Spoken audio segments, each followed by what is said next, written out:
नमस्कार, तर तुम्हा सर्वांचं स्वागत आहे अर्चना म्हात्रे आपल्या रेसिपी चॅनल वरती। आणि आजची आपण रेसिपी बनवतोय ती म्हणजे घरच्या घरी आपण घट्ट असं दही बनवायचंय। बाजारात दही मिळतच, पण ते कधी कधी खूप जास्त पातळ असतं किंवा आंबट असतं। तर हे घरच्या घरी आपल्याला कसं मस्त दही बनवता येईल ना, तर त्याची रेसिपी आता आपण पाहूया। त्यासाठी लागणारं साहित्य आहे, इथे दूध घेतलंय मी, हे दूध म्हशीचं आहे आणि हे दहीच आहे। हे आपल्याला विरजण लावण्यासाठी लागणार आहे। तर इथे दूध तापवण्यासाठी मी एक भांडे घेतलंय, ह्याच्यात आपण आता 1 कपभर पाणी घालूया। हे पाणी घातलं ना की आपलं दूध आहे ना, हे टोपाला खाली गरम होताना चिटकत नाही। तर दूध ह्याच्यात आपण ओतून घेऊया।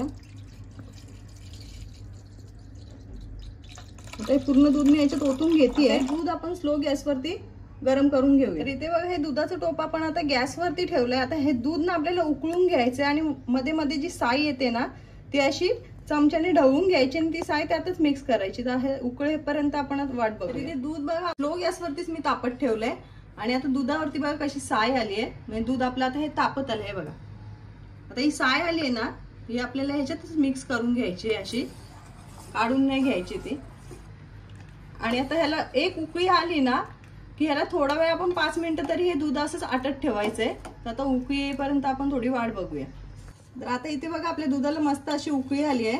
आता हे दूध ना आपण थोडंसं आटवून घेऊया, म्हणजे दुधाला थोडा घट्टपणा यायला पाहिजे। तर इथे बघा दूध आपलं आता आटलंय आणि मस्त घट्ट झालंय। तर आपण गॅस बंद करून घेऊया आणि हे दूध ना आता आपण थंड करून घ्यायचंय। थंड करायचं म्हणजे फ्रीज मध्ये नाही ठेवायचंय, असंच बाहेर ठेवून थंड करून घ्यायचंय। तर हे दूध ना मी तासभर असंच ठेवून दिलेलं। तर दूध आपलं आता बऱ्यापैकी थंड झालंय, पण हे कितपत आपल्याला थंड करायचंय की आपण आपला हा बोट जर घातला ना, त्या बोटाला हे दुधाची उष्णता सहन झाली पाहिजे इतपत आपल्याला हे म्हणजे कोमटच ठेवायचंय। जर हे दूध तुमचं अगदी एकदमच थंड असेल ना, गार झालेलं, तर तुमचं दही व्यवस्थित लागलं नाही जाणार। 2 चमचे मी दही घेतलाय, म्हणजेच आपल्या दह्याला आता या दुधाला विरजण लावायचंय।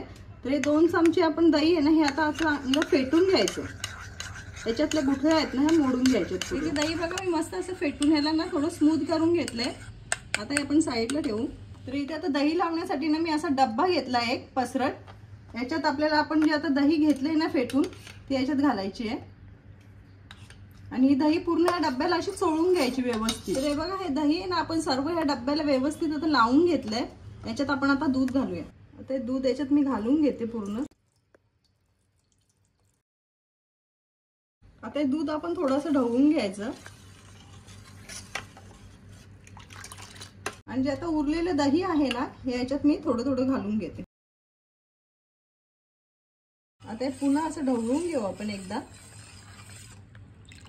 आणि आता डब्याचं झाकण लावून घेऊ।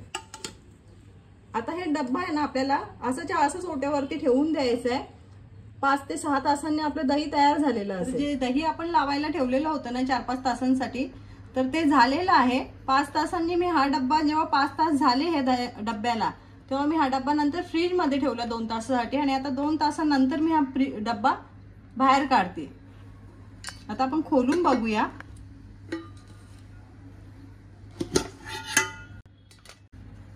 तर इथे बघा आपलं मस्त दही असं झालेलं आहे घट्ट, आणि या दह्याला कुठे पाणी सुद्धा नाही सुटलं, एकदम कोरडं आहे। तर हे तुम्हाला मी आता काढून दाखवते। दही ना मी तुम्हाला काढून दाखवते आणि काढताना कधी असं ना साईडनच काढायचं।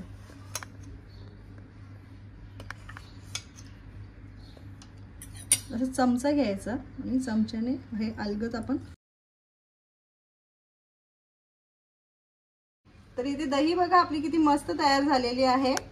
जर तुम्हाला व्हिडिओ आवडली असेल तर लाईक करा, शेअर करा आणि चॅनलला सबस्क्राईब करायला विसरू नका।